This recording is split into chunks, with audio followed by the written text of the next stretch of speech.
All right, well, here I am on the last day of my fast, day 14, and this is what's called a dirty fast, or some may call it fasting mimicking. For me, I just call it a dirty fast because I'm just doing what works for me to keep me sane during the fast. The number one trick getting into a fast is to go into ketosis first, 5 to 7 days of hard keto, get your body fat adapted, going from eating normally to forcing your brain to work off of fats in 1 or 2 days is going to be a nightmare. So jump off the low diving board instead of the high diving board. Get into ketosis first. That's number one.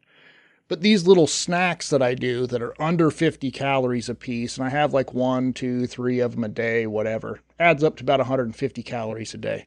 This is one of them. This is my new favorite. This is one I've discovered this time around. And it's mostly due to this. The entire package, 12 ounces, has 8 calories. So you can have a fourth of a bag in one go, and you've got 2 calories. Then there's this butternut squash. Not quite as calorie free, but 45 calories for 3/4 of a cup. I've got a tiny handful in mine, and I'm going to show you how much of everything I've got. And then raspberries. Raspberries are surprisingly low calorie, and they've actually got the wrong calorie amount on here. It's about 44 calories per cup, not 70. They've calculated their stuff wrong. They've calculated the insoluble and soluble fibers as calories. Now, that's the bulk of it. And I'm going to take you step by step and show you how we make a delicious ice cream that's about 40 calories or less. Number one, we're going to start off with the aloe vera. It's frozen chunks. Boom.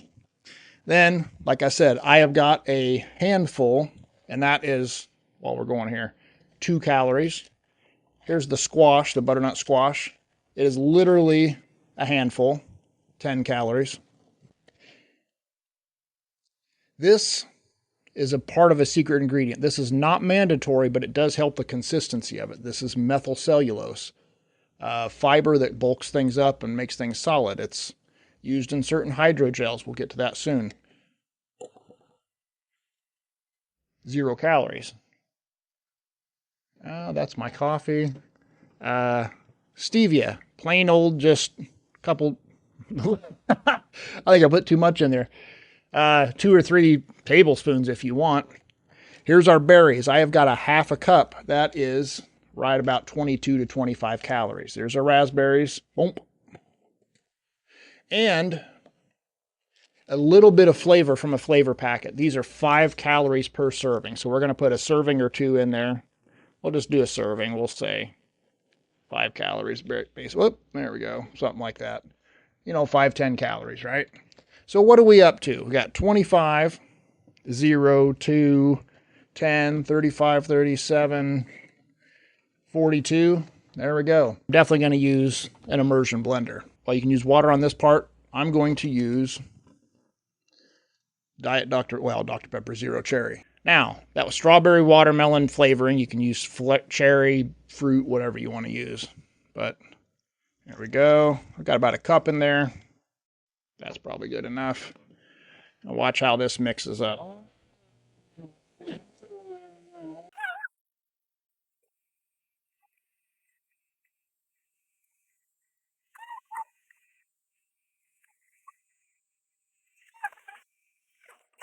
It's getting nice and thick now. There we go. All right, there we go. So, that's the gist of it. Let's see how she came out. Look at this.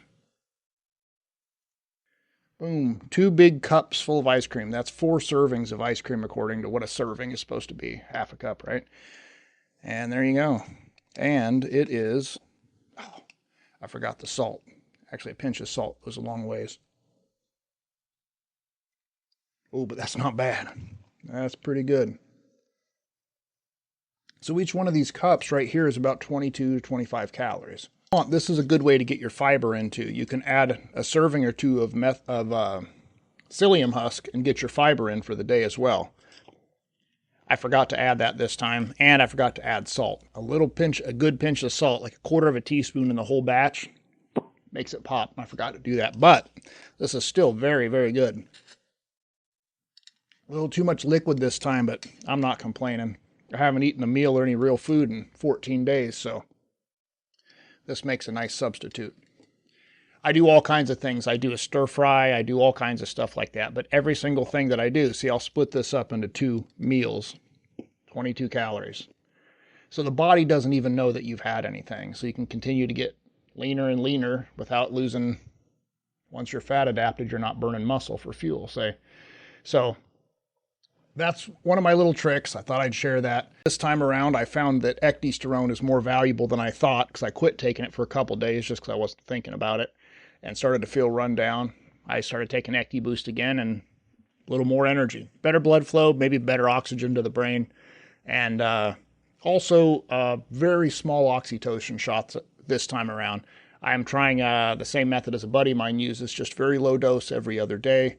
Give a little bit of boost for the the mental hormone aspect of it and thinking clarity. I go back to eating tomorrow, and I feel like this fast was effective. They all are. This one was very not too bad to do. I had a couple of days where I felt a little dehydrated and stuff, and it's important to keep up on electrolytes. I'm not trying to encourage anybody to fast if they don't know what they're doing. I'm not trying to convert anybody. I don't think many people will fast. But if you're looking for a near 0-calorie treat, that you will be amazed how good this is. This tastes just like a good sherbet. And if you want to make an ice cream out of it, all you got to do is add a sugar-free jello pudding, like a cheesecake flavor or a banana flavor. And just make sure instead of splitting it up into 2, you split it up into 3, because you can get that down to 35, 40 calories a piece. Anyway, I hope this is helpful, opens up some ideas if you're struggling with how to not cheat while you're dieting or whatever you got going on. Maybe this is just a little suggestion, a little bit of fun. Thought I'd share it. Help me get through this fast.